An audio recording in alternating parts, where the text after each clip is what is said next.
Dalam hidup ini tidak punya uang masalah sehingga kemudian Anda bisa saja terjerat dalam hutang dan beragam kesulitan lainnya. Tapi banyak sekali orang yang berpikir kalau punya uang, kaya raya pasti tidak ada masalah. Siapa bilang? Dan bagi sebagian orang juga bingung uangnya harus diapakan. Karena punya uang ini tentu saja ada resiko-resiko yang harus dihadapi dan tidak semua orang siap untuk menghadapi kondisi seperti ini. Nah, bagaimana sekarang kalau kita punya uang dalam situasi bumi ini sedang mengalami gonjang-ganjing perubahan yang sangat besar? Sudah saya ceritakan kepada Anda bahwa kita telah menghadapi disrupsi. Disrupsi ini bukan hanya soal produk, tetapi juga persoalan gaya hidup yang berubah, sehingga konsumen berubah, pemerintah berubah, cara pandang berubah, ekonomi berubah. Bahkan di Amerika Serikat banyak ekonomi yang kebingungan. Ini gimana ekonomi ke depan? Ada yang mengatakan akan terjadi resesi. Katanya pasti tahun 2023. Kemudian ada yang mengatakan bahwa 66% terjadi tahun depan, 12 bulan dari sekarang. Itu kata The Fed. Kemudian juga diamini oleh Bloomberg. Tapi ada lagi yang mengatakan enggak, 99% kami yakin, kata Conference Board, yaitu akan terjadi bulan Februari yang akan datang. Di Amerika Serikat sendiri banyak sekarang yang mengatakan bahwa ekonomi tidak mudah. Bahkan The Fed telah menaikkan bunga menjadi 5,5%, jadi besar sekali, tertinggi sepanjang 22 tahun. Demikian pula Anda yang menyimpan uang, mau taruh di mana ini uang ini? Bisa ditaruh uangnya di US dollar, tapi kita pikir dolar ini akan berkurang. Tapi ternyata dolar ini menjadi 15.300. Saya bisa bercerita panjang lebar mengapa kondisinya menjadi sebesar itu. Tapi bumi ini tengah menghadapi ketidakpastian. Oleh karena itu seorang ekonom Amerika yang bernama Benjamin Graham pernah mengatakan bahwa successful investing is managing risk, not avoiding it. Jadi resiko jangan ditolak tapi dikelola. Demikianlah yang terjadi ketika kita menyaksikan bahwa bumi menghadapi perubahan yang sangat besar, terutama bagi Anda yang mempunyai tabungan. Sebagian orang memang menabung dengan kerja keras, dengan upaya-upaya investasi yang telah dilakukan dan berharap suatu hari di hari tuanya mereka bisa mempunyai tabungan untuk jalan-jalan, menikmati perjalanan mengunjungi keluarga yang ada di tempat lain, menengok cucu, dan membiayai kesehatan. Jangan lupa medical cost ini naik terus sehingga kemudian kita harus menjaga uang kita agar bisa merawat kesehatan di hari tua. Nah, sekarang di mana ya kita menaruh uang kita? Kalau lautan tenang ya banyak pilihan, tapi ibarat seorang pelaut, maka pelaut yang hebat selalu akan membaca lautan di depan akan seperti apa. Inilah era yang disebut dengan era uncertainty ketika ombak begitu kuat dan pelaut yang hebat memilih untuk menepi, mencari pelabuhan atau pulau-pulau yang lebih aman. Karena dengan begitu maka dia bisa menunggu sampai badai berlalu. Maka pada saat itu dia akan mencapai tujuan lebih cepat ketimbang mereka gonjang-ganjing di lautan dengan ombak tinggi dan setelah itu seluruh pelaut dalam keadaan mabuk dan tidak bisa meneruskan perjalanan. Atau kapal mereka tenggelam. Supaya tidak tenggelam itu maka kita harus tahu pilihan-pilihan investasi ini. Ada misalnya Anda yang menghindari resiko-resiko, Anda memilih untuk deposito, taruh di bank. Ada yang memilih lebih aman lagi, ini ada obligasi dengan kupon tetap. Kemudian ada lagi, enggak saya senang beresiko, saya memilih untuk main saham-saham tertentu. Ya pilihan memang sangat banyak dan tentu saja tidak bisa saya jelaskan satu persatu.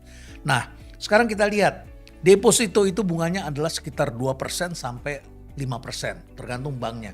Kalau banknya sedang butuh duit dia akan kasih bunga yang lebih besar.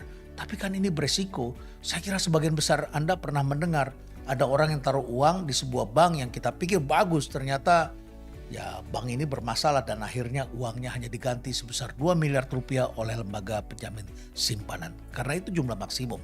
Tapi juga bisa terjadi Anda digantinya 20 tahun ke depan.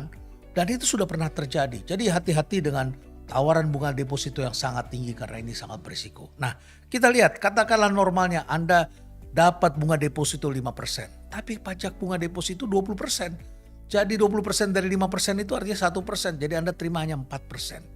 Sekarang kita lihat obligasi. Obligasi ini dikeluarkan oleh negara. Waktu saya belajar di sekolah bisnis, ini disebut sebagai risk-free assets. Jadi bukan berarti tidak ada risiko, pasti ada risiko. Tapi dibandingkan dengan yang lain, dia risikonya lebih rendah begitu. Dan kalau Anda dapat kupon dari obligasi di bibit 7% per tahun, maka Anda kena pajak 10%.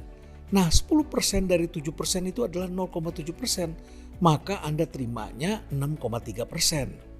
Jadi selisihnya 2,3%. Nah ini kan lumayan ini. Dan kemudian Anda bisa menerima transfer untuk pembayaran kupon setiap 6 bulan sekali. Sedangkan kalau Anda taruh deposito ya tadi sudah saya sebutkan, Anda hanya dijamin sampai 2 miliar rupiah. Sedangkan kalau obligasi dari negara, dalam sejarah saya tidak pernah mendengar negara gagal bayar obligasi walaupun mereka tengah menghadapi krisis. Dan kemudian ini yang disebut sebagai guaranteed return karena bisa dikunci selama 1-25 tahun dan kemudian Anda bisa jual kapanpun Anda mau. Karena inilah mekanisme yang kemudian turut membantu dan memudahkan masyarakat. Lantas di mana kita lakukannya?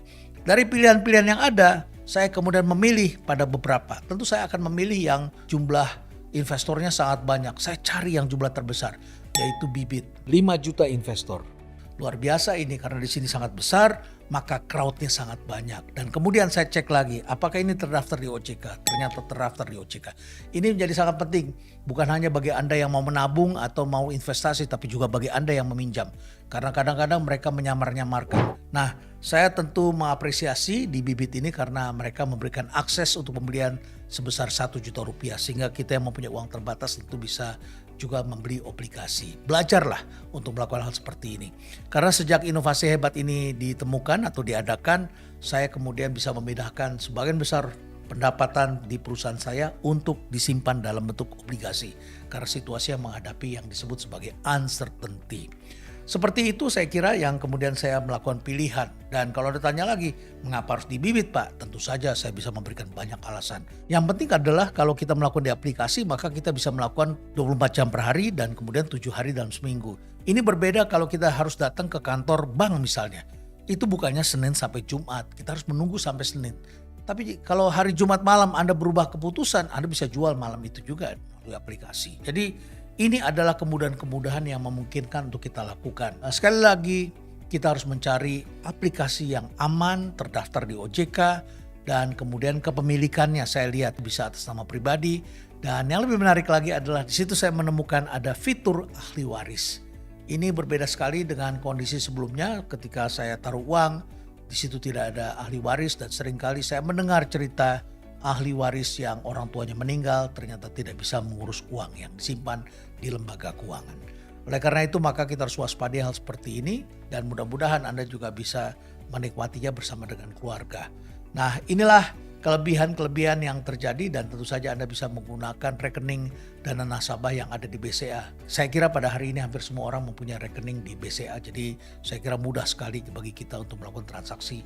Di samping itu juga kita bisa monitor di aplikasi. Jadi banyak kesempatan-kesempatan yang sangat menarik dan selebihnya bisa dijual dalam waktu cepat. Jadi Anda fleksibel sekali, tidak perlu menunggu sampai Anda merasa kepepet, Anda bisa menjualnya. Saya kira anytime Anda bisa melakukannya. Akhirnya saya menutup dengan situasi yang dihadapi sekali lagi, tidak punya uang masalah. Punya uang, seringkali kita juga bingung. Kita tentu harus menjadi smart investor. Hari tua kita tentu saja tidak sama ketika kita masih muda. Kita memerlukan dana yang lebih baik. Saya mengutip dengan apa yang dikatakan oleh seseorang yang tidak saya ketahui namanya. Tapi dia mengatakan resiko terbesar bukanlah tidak mengambil resiko sama sekali. Karena tidak mengambil tindakan apa-apa bisa mengakibatkan Anda kehilangan kesempatan dan tidak bisa tumbuh. Stay relevant.